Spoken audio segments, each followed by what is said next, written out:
이제 과거에 이제 검찰 수사관이에요. 제가 수사관인데 수사관 생활 한 25년 했어요.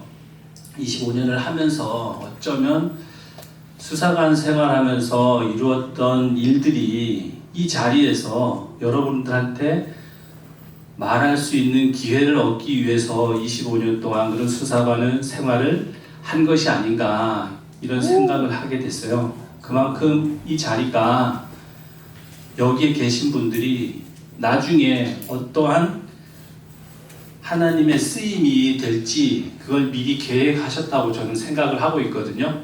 그래서 준비된 PPT 가지고 뭐 수사관 생활에 대해서 또 수사관이 되실 수도 있으니까 수사관 되는 분들도 있을 거고 그 다음에는 수사관 생활을 하면서 어떤 생각을 가지고 어떤 목표를 가지고 생활을 해서 이제 사람들은 말하더라고요. 유키즈 온더 블락엔 성공한 사람들의 몫이라고 이렇게 좀 꽤 유명한 분이 그렇게 말씀을 하시더라고요. 그런데 그 자리에 서게 됐는지 그걸 좀 한번 알려드리는 자리를 갖고 싶어서 이렇게 초대해 주신 것 같습니다. 바로 PPT로 해서 넘어갈게요. 해주시는구나. 다음 넘겨주실래요? 네, 저는 2005년부터 2001년에 검찰 수사관 생활을 시작했어요. 근데 2004년, 5년에 연쇄살인마 유영철 피해자 유족 지원 사업에 참여를 했죠. 그건 나중에 말씀을 드릴 건데 이 피해자 지원이라는 것은 최근에 이제 살인 사건이라든가 강력 사건 이런 사건에서 피해를 본 유족들을 지원하는 거예요. 국가에서 돈을 지급을 하죠. 나라에서 지급을 하는데 이 피해자 지원 사업에 가게 된 것도 제가 원해서 간 것은 아니고 어떻게 하다 보니까 가서 지원 사업을 했는데 그 지원 사업이 꽤 굉장히 유명했죠. 유명해서 이제 법무부 장관님이 그때 당시에 법무부 장관님이 저한테 이제 검찰청에서 가장 높은 분이 법무부 장관이죠. 법무부 장관님이 가장 제가 낮은 9급 검찰 서기부한테 감사하다고 전화를 했었어요. 그래서 칭찬을 많이 받았었죠. 그리고 그 이후에 2004년부터 2015년까지 이제 저기서 지명수배자라는 것은 검찰 수사관은 경찰은 이제 마동석 같은 사람은 사람을 검거하는 이유가 죄를 특정하기 위해서 이제 검거를 해요. 어떻게 보면 사람을 살해를 하면 그 살해한 거에 대해서 어떻게 살해했는지 그 살해한 사람을 잡기 위한 거고 검찰 수사관의 업무는 모든 것이 끝난 상황, 판사가 형을 선고를 해요. 그런데 구속되지 않은 상태에서 재판을 받다가 그냥 도망을 다니는 거죠. 그런 사람들이 한 해 한 6천 명 정도 생겨요, 우리나라에. 그러니까 거리의 탈옥수라고 지금 부르는데 지난주에 JTBC에서 그분들에 대한 특집 기사가 4번 나갔어요. 그러니까 한 명 죄를 이제 저지른 사람을 잡는 것보다 형이 판사에 의해서 확정이 된 사람을 잡는 것이 더 사실은 의미가 있는 거죠. 왜냐하면 판사가 이미 확정을 했기 때문에 검거를 빨리 해야 되는 거거든요. 그래서 시내를 가다가 이렇게 보면 한 해 6천 명 정도 생기니까 그 주변에는 엄청나게 많은 수배자들이 있는 거예요. 지금 옆에 주변에. 그리고 사람을 그렇게 많이 잡으니까 법무연수원 그리고 법무연수원에서 검거 기법 과정을 좀 강의를 하라고 해서 한 5년 동안 검거 기법 교수를 지냈죠. 그리고 엔사, 디사, 비자금이라고 그러는데 엔사, 디사는 우리가 잘 아는 사람들이에요. TV에 나오시는 분들, 돈 많으신 분들, 거의 몇 조씩 가지고 있는 분들이죠. 그분들 비자금 계좌 추적을 해서 구속을 했죠.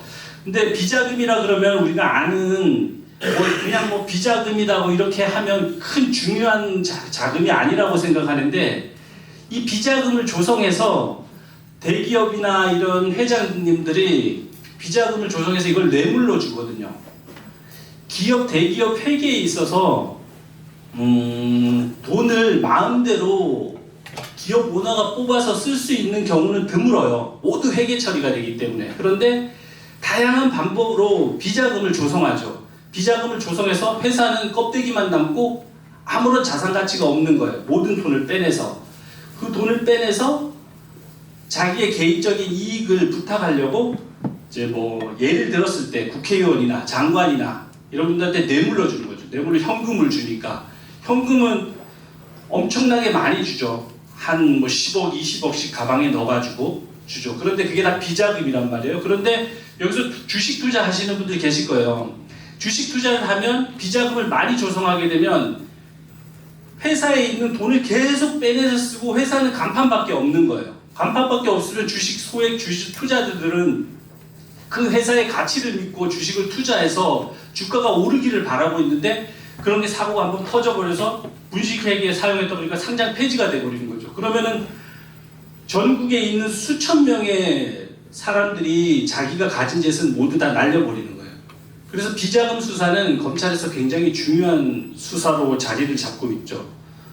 그래서 거기 하면서 이제 돈을 한 500억 정도 찾아서 국고에다 환수하는 일을 제가 했어요.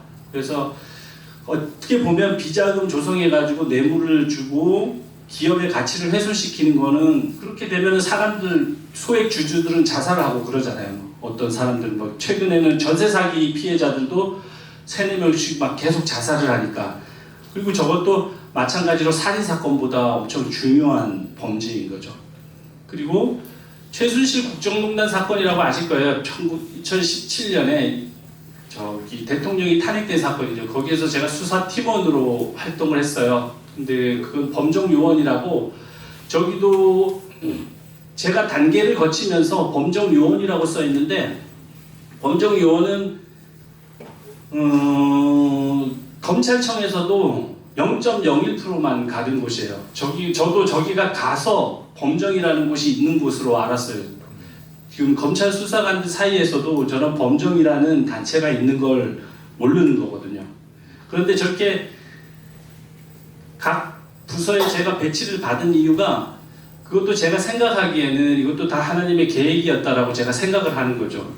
검찰청 수사관은 강원도에 있으면 강원도를 벗어날 일이 없어요. 그런데 순간순간 제가 유영철 피해자 지원 사업을 가게 된 이유, 사람을 검거한 것, 대기업 수사 이런 것도 지방에 있는 검찰 수사관들은 서울에서 저런 큰 사건을 할 기회가 없어요. 이 지방에서 그냥 경찰에서 송치된 사건을 추가 보충 수사만 하는데 저기 범정까지 가는 거는 제가 남다른 생각을 가지고 있는 거죠. 그리고 카카오 페이지하고 네이버 시리즈 이제 웹소설이라고 있는데 거기서 어제 도망자 잡고 났음이라는 검찰 수사관 이야기를 연재하고 있어요. 연재하고 있는데 이것도 제가 이제 공모전에 응모를 해서 당선이 됐죠. 당선이 돼서 출판사에서 이제 연결을 해줘서 전문 작가하고 공동으로 집필을 했고 종이책 에세이 잡히면 산다도 또 출간을 했는데 이 잡히면 산다도 일반적으로 저만큼 사람을 잡는 사람은 제가 한 1000명 정도 검거를 했는데 제 밑으로 이제 잡은 사람이 한 800명 정도 잡았어요. 그리고 그 밑에는 한 400명, 500명 정도 이제 검거를 하신 분들이 있는데 모두 이렇게 글을 쓰려고 해요. 자기가 이제 검거한 사람들에 대해서 검거 노하우에 대해서 책을 쓰고 이러는데 저건 순수하게 이제 잡은 얘기가 아니라 잡으면서 좀 슬펐던 일들, 좀 가슴 따뜻했던 얘기를 엮으니까 출간 제의가 들어왔더라고요. 그래서 출간을 하게 됐는데 저것도 마찬가지로 마지막 이제 저 끝에 말씀을 드릴 건데 저 책도 다른 분들은 뭐 책 한 권 쓰는데 한 1년 정도 걸린다고 하는데 저 같은 경우에는 한 3개월 정도만 걸렸거든요. 근데 그런 게 써지기 시작하면 저 같은 경우에는 저 책을 이제 나중에도 쓰실 건데 자기 인생에 대해서 책 한 권 정도 남겨두는 거는 좋다고 생각을 해요. 모두 자기 인생에 있어서 주인공이니까. 저것도 3개월 만에 썼다고 그러면 사람들이 놀라는데 저거는 찬송을 한 2시간을 듣고 쓰면 그냥 다 써져요. 써지더라고 그 느낌이. 그런데 최근에 저는 어떻게 그 일이 있었을 때 에세이를 남겨야 되겠다 싶어서 글을 쓰게 되면은 찬송을 1시간이나 2시간 정도 듣거든요.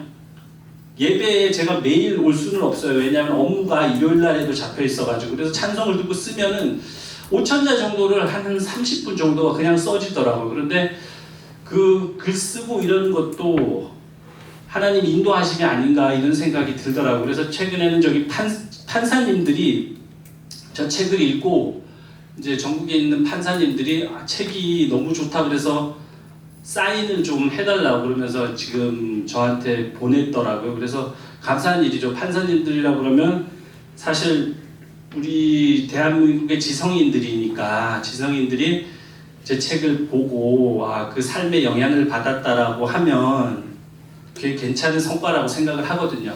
그래서 그리고 어제 동명자 잡고 왔으면 영상화가 지금 드라마가 만들어지고 있어요.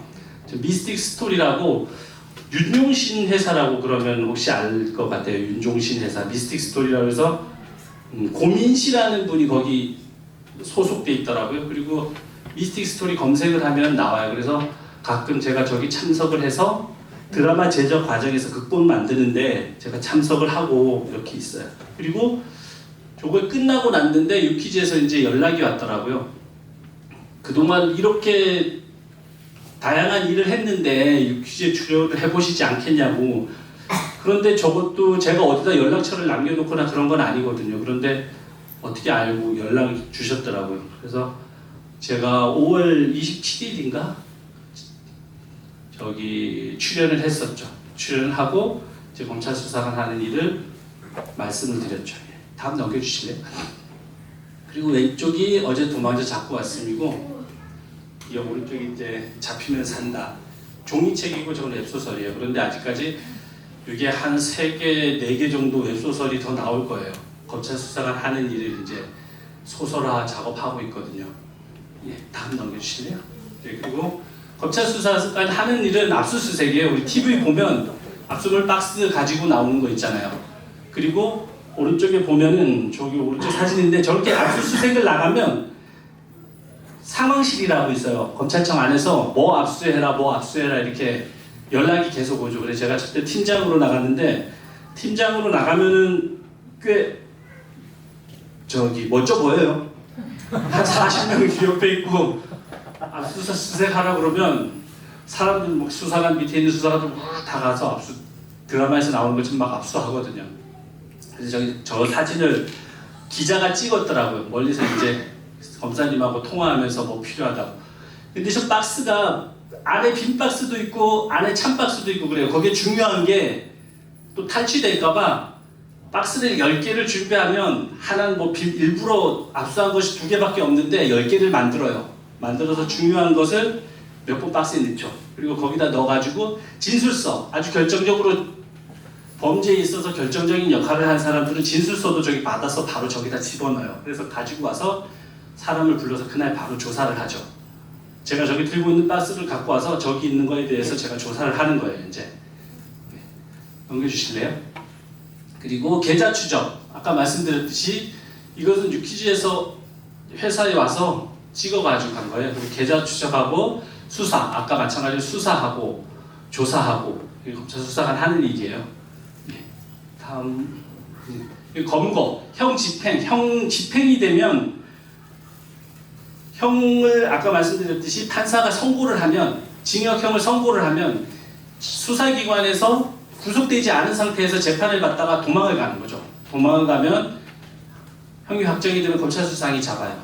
검거를 하러 가는데 계속 검거 다닐 때는 한 365일 중에 한 200일 정도는 계속 출장을 나가 있어야 돼요. 가서 검거를 하고 가까운 교도소에다가 이제 범죄인 이제 교도소에다가 입감을 시키고 그래야 되니까. 근데 저게 커트가 지금 2개 나왔는데 저게 4시간 촬영한 거예요. 유퀴즈에서 4시간 촬영했는데 사진 5개가 나왔어요. 그러니까 유퀴즈 하시는 분들도 거의 밤새워서 일을 하시더라고요. 전날에 촬영 있는데 촬영하는 날 4시간을 촬영을 하고 그 다음에 회사에 와서 또 4시간을 촬영을 했는데 그 전날에는 꼴딱 밤을 새우면서 계속 인터뷰 내용 이제 우리 유재석 선생님이 물어보는 내용하고 답변하고 이렇게 매칭시키려고 거의 새벽 4시 막 3시 이럴 때 막 문자 와가지고 제가 답변을 해주고 그랬었거든요. 꼭 어디 분야에 전문가가 되고 이러면은 충분히 열려 있어서 자기 PR을 할 수 있는 기회가 될 수 있겠더라고요. 네. 제가 오늘 꼭 하고 싶은 말씀은 이거였어요. 제가 신앙생활을 시작한 지가 한 14년 됐어요. 제가 54시거든요. 54시인데 40에 신앙생활을 했어요. 그렇게 어떻게 보면 여기 계신 분들은 모태신앙도 있고 뭐 아주 어렸을 때부터 신앙생활을 시작한 분들도 있을 거예요. 그런데 저는 40에 이제 시작을 했는데 40이 돼서 지금 이렇게 지금 시간을 봤을 때, 과거를 돌이켜 봤을 때 모든 게 다 하나님의 계획이 아니었던가 이런 생각이 들어요. 그 얘기는 왜 그러냐면은 지금 말씀을 드릴게요. 검찰 수사관이라는 직업은 내적으로 외적으로 굉장히 유혹이 많은 것이에요. 왜냐하면 그냥 그대로 말씀을 드리면, 돌려서 말씀을 드리면 내가 얼마 줄게 이것 좀 없애줘 이런 얘기가 엄청나게 많이 들리거든요. 검찰 수사관들은. 그런데 그게 에이 그럴 리가 있어 이렇게 했는데 사실 그런 사건에 엮여가지고 자살하거나 이런 분들이 굉장히 많아요. 스스로 통제를 못하고. 왜냐하면 욕심이 있으니까. 그래서 내적 자세하고 외적 자세가 저는 무엇인지 한번 이 기회를 통해서 한번 정리를 한번 해봤거든요. 그래서 그런 유혹 같은 것들, 그건 외적으로 들어오는 유혹이죠. 그리고 내적으로는 검거된 사람들이 무조건 다 나쁜 사람만 있는 건 아니거든요. 엄청 나쁜 사람도 있지만 또 그렇게 나쁘지 않았는데 법을 잘 몰라서 검거되고 도망다니고 이러는 사람들이 있거든요. 그런데 어느 날인가 한 6년 반 정도를 도망다닌 사람을 검거를 했어요. 그 앞에 있는 담당자들은 못 잡았죠. 거의 자신의 흔적을 남기지 않고 다른 사람 신분증으로 살아가니까. 그래서 7년을 도망다녀야지 이제 시효가 완성이 돼요. 그래서 시효 완성이라는 건 자유의 몸이 되는 거거든요. 근데 6년 반을 도망다닌 사람을 검거를 했는데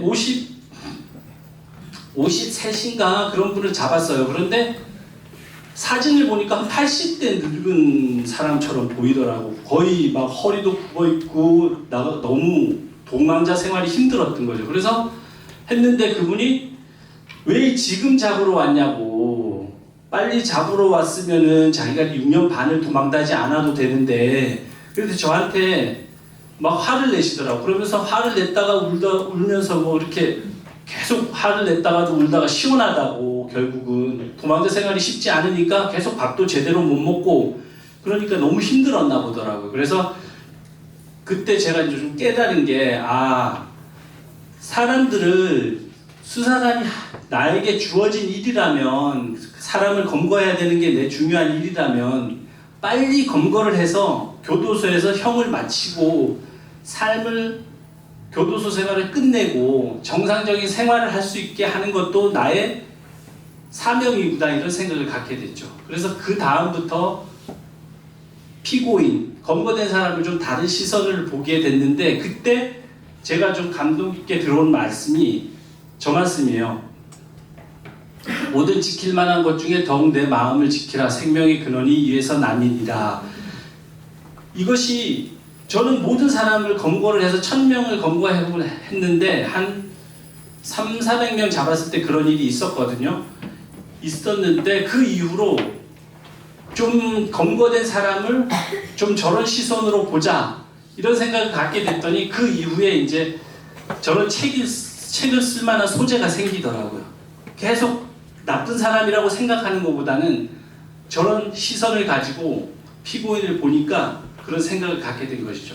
그래서 아까도 말씀드렸듯이 제가 40에 신앙생활을 시작했는데 가만 생각해 보면 그 과거에도 하나님의 계획은 있었다라는 저는 생각을 가지고 있거든요. 제가 하나님의 계획이라고 말씀드리는 건 뭐냐면 제가 검찰 수사관으로서는 최초로 육아휴직을 냈어요. 요즘에는 육아휴직을 내도 인사상 불이익을 받지는 않는데 2003년, 2002년 그때 이제 여기에 예전에 지금은 청소년부에 있던 이제 큰아이가 이제 태어나서 육아휴직을 냈거든요. 육아휴직을 냈는데 무슨 남자가 육아휴직을 내느냐. 그래서 회사에서 지금 이제 세상 말로 찍혔어요. 육아휴직을 지금은 내도 봉급도 주고 나라에서 이제 지원을 해주잖아요. 그런데 그렇게 됐는데 육아휴직을 복귀를 하려고 하는데 남자가 육아휴직을 내서 복귀하는 사람을 어느 부서에서도 받아주려고 하지는 않거든요. 왜냐하면 찍혔으니까.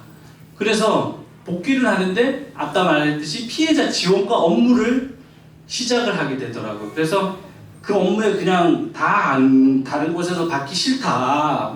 남자 육아휴직을 남자가 애 보려고 하는데 회사 일을 제대로 하겠느냐. 그래서 피해자 지원과 업무를 갖죠. 피해자 지원.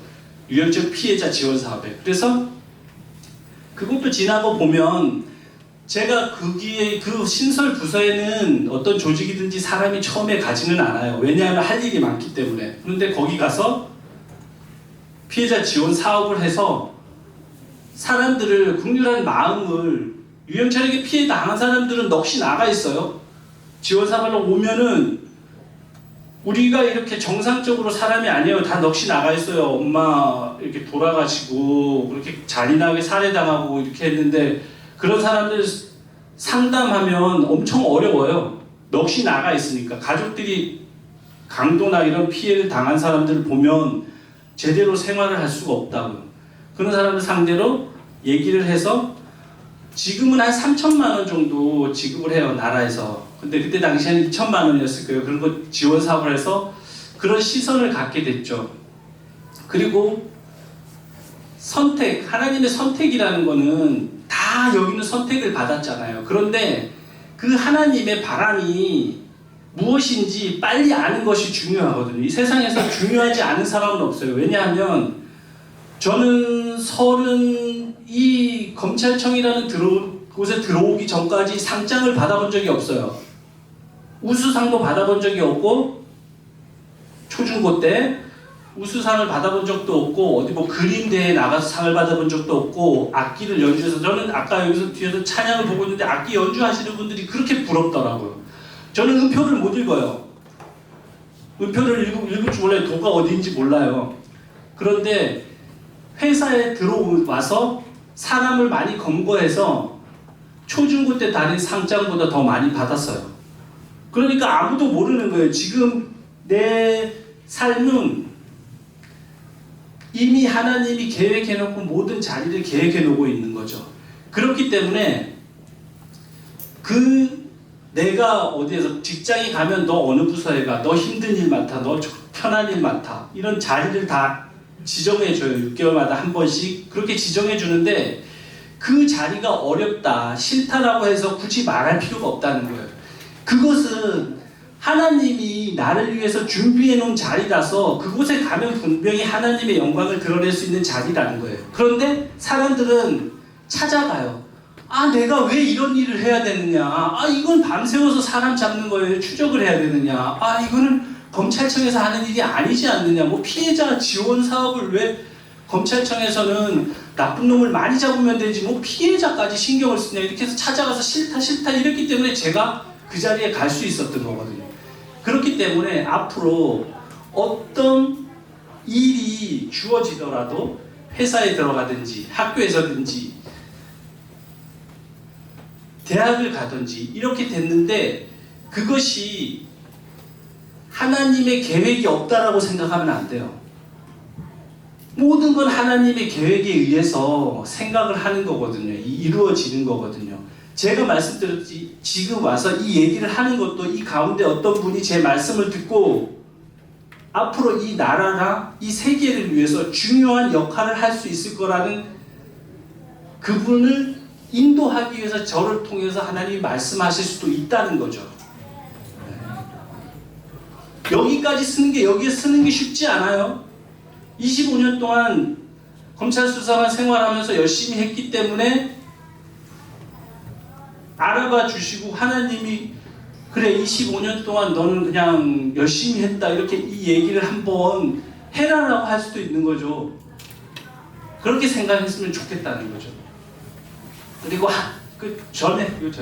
그리고 하나님의 시선을 늘 생각해야 돼요. 하나님은 여기를 보고 있는데 우리는 다른 데를 보면서 계속 하나님의 계획이 있다라고 생각을 하는 것은 잘못됐다는 거죠. 하나님의 시선을 늘 생각을 해야 된다는 거죠. 지금 아까 제 입장에서 제가 이런 말씀을 드리려고 여기에 온 것처럼 여러분들도 최기성 집사님의 말이 나한테는 어떻게 적용이 되는가, 그런 걸 한번 생각해 볼 필요도 있다는 거죠. 저는 수상한 생활을 하면서 이제 40의 신앙생활을 하면서 이 흘러가는 것이 하나님이 지금 나를 어떻게 쓰시려고 생각하는구나, 이런 거를 좀 빨리 느낀 편이었어요. 그래서 유퀴즈에 나가기 전에도 한 2, 3년 전부터 제가 기도한 건 딱 한마디예요. 제 입술을 통해서 하나님의 영광을 드러낼 수 있는 기회를 좀 갖게 해달라고 그 기도를 계속 했는데, 저렇게 이제 제 입장에서는 좋은 일이죠. 제 인생의 드라마로 만들어지고 제 인생에 대해서 이제 굉장히 유명한 프로에 나가서 출연을 해서 그렇게 얘기할 수 있는 기회가 생겼다는 것을. 그래서 저는 내적 자세는 저 말이 가장 기억에 남아요. 그래서 자기가 어떤 일을 하든지 대학에 가서든지 직장에 가서든지 역할이 무엇인지에 대해서 하면 저 말씀은 꼭 외우고, 저는 외우면서 늘 생각을 하거든요. 그래서 저 말씀을 꼭 기억했으면 좋겠다는 바람이에요. 그리고 전 내적 자세는 제가 속으로 저런 말을 꾸준히 생각했기 때문에 하나님의 계획이나 선택이나 바람이나 시선이나 목표를 조금 잘 이해를 했던 것 같아요. 그리고 넘겨주실래요? 그리고 제가 외적으로 아까도 말씀드렸듯이 유혹들, 이거 어떻게 해줄 테니까 실제로 있어요. 저한테 검거된 사람이, 저 이제 2명만 검거를 하게 되잖아요. 하러 가잖아요. 그래서 검거된 사람이 나 줘, 1,000만 원 줄게 이러더라고요. 1,000만 원 줄게 이러더라고요. 그런데 아무도 모르잖아요. 그냥 1,000만 원 받아가지고 둘이 나눠 쓰고 그 사람 못 잡은 걸로 해서 하면 아무도 카메라가 없으니까. 그런 유혹들이 받는 사람들이 한둘이겠냐고요. 수사관들이 전국에 6,000명 정도가 있는데, 그런데 지금 유퀴즈에 하면 유퀴즈에 나왔다는 것이 어떤 걸 갖냐면, 와, 저 유명한 일을 많이 했는데 이게 아니에요. 유퀴즈 출연하면 그냥 검증을 엄청 해요. 제 이름 검색을 해서 매 출연이 결정되면 저에 대한 나쁜 소식이 있는지 없는지 계속 검색을 해요. 지금도 검색해요. 엊그저께 연락이 왔는데 출판사에서 유재석 선생님이 사진을 써가지고 광고를 했더라고요. 광고를 했는데 그것도 유퀴즈에서 계속 검색을 해요. 그 작가들이. 그래서 저에 대해서 문제가 나왔다 그러면 그 동영상 내려버리려고 다 계속 검색을 하죠. 그래서 검증이 된 거예요. 만약에 제가 그렇게 막 안 좋게 일을 하고 이렇게 해가지고 했다 그러면 제가 나온 거 보면은 그 사람이 그 방송국 게시판에다 올리지 않겠냐고. 저 사람 어떻게 해가지고 그거 했다고. 그러니까 계속 검증이 된다는 거죠. 그래서 유퀴즈에서 나오면 갑질한 사람들은 다 자르겠죠. 그렇게 해서 검증을 받는다는 건 좋은 거예요. 그래서 저런 말씀이 없었다면 검증에서 걸렸을 수도 있는 거죠. 그럼 못 나오는 거죠. 안 좋은 일로. 그리고 저는 또 외적으로는 무슨 일을 하든지 마음을 다하여 죽게 하다고 사람에게 하지 말라, 이 말씀이 좋더라고요.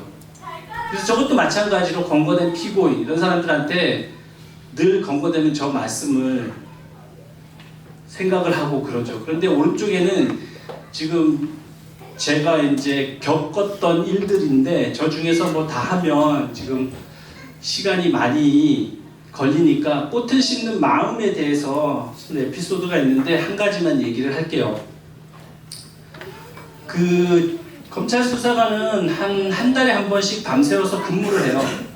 아침 9시부터 다음날 9시까지 근무를 하는데, 그 근무를 하면 여기에 이제 원주 같은 경우 원주, 횡성에서 밤사이 사망한 사람들이 다 기록으로 올라와요. 교통사고, 자살사건 이런 사건이 왔는데 이 원주에서 예전에 있을 때 지금은 저는 남양주 검찰청에 있는데 원주에서는 하루에 밤에 한 3명 정도가 자살을 해요.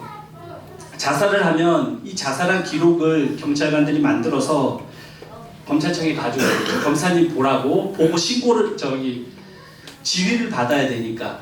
그래서 그 기록을 가져오면 이제 저 같은 검찰 수사관이 살인의 혐의가 있는지 먼저 검토를 해요. 검토를 해서 살인의 혐의가 있는 것 같다고 검사한테 있으면 검사한테 보고를 해서 검사랑 같이 시체를 보러 가죠. 사체를. 그래서 칼이 어떻게 찔렸는지 자살이 맞는지 그런 걸 검증을 하러 가요. 검증을 가는데 어느 날인가 경찰관이 기록을 가지고 왔더라고요.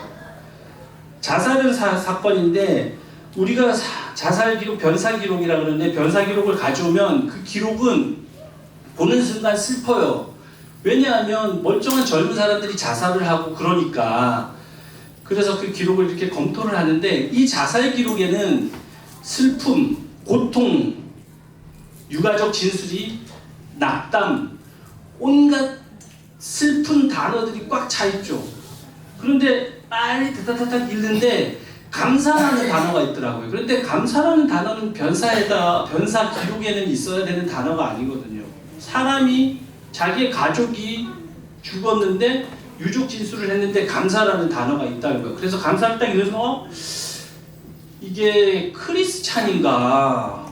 그런데 그게 아니에요. 그래서 자세히 유족 진술을 읽어봤는데 아빠가 딸이 27인데 자살을 했어요. 그런데 아빠가 진술을 하면서 감사하다라고 얘기를 하더라고요. 그런데 그 감사가 누구한테 감사한 건지 기록을 보니까 우리가 이렇게 길을 가다 보면 황무지를 개간을 해서 옛날에는 막 풀들이 막 자라 있는데 그걸 깎아서 화단을 만드는 사람들인데 화단을 만든 사람들한테 감사를 하다는 거예요. 그래서 왜 그러냐고 봤더니 이 딸이 한 4, 5년 전에도 자살을 시도했다는 거예요. 그런데 매년 비탈길에 있는 꽃이 바뀌더라는 거예요. 어느 날이가 코스모스, 어느 해에는 맨드라미.